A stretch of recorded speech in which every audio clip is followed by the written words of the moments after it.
Hello, in this tutorial, I'll show you how to change indicator settings on Tradingview. So the first thing I'd like you to do is to launch your Tradingview account, which of course I have done right here. And now the next thing is how or where can you create an account on Tradingview? How can you create an account on Tradingview?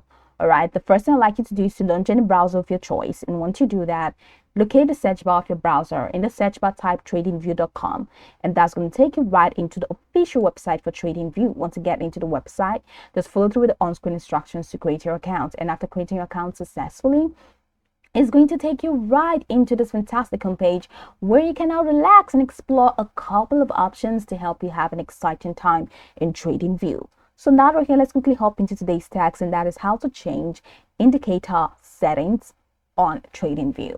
So for you to do that, of course, you have to open up the chart of any market of your choice. Okay, so I'm opening up a chart for Tesla. Head over to market and open up a chart from there. So I'm opening up this chart for Tesla. Now, I've already added an indicator here. As you can see, this line is an indicator.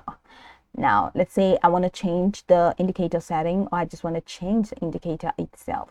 Here's exactly what I need to do. So from this top left corner where I have indicators, so first off, you can change your indicator templates by clicking on this 4 boxes right here, and you choose any of these templates that you want to use. So let's say I used displays EME and I just want to change it to volume based. I change to volume based, and you see that the indicator setting has been changed.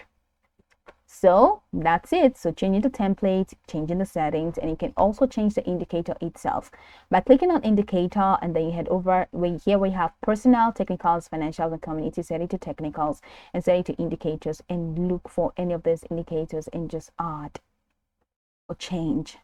So that is pretty much the process. That's how you can change indicator setting on Tradingview. Now you can go over this tutorial from top to bottom to get acquainted with the steps, and of course once you're done, you'll be good to go. I hope this tutorial marvelously helped your search.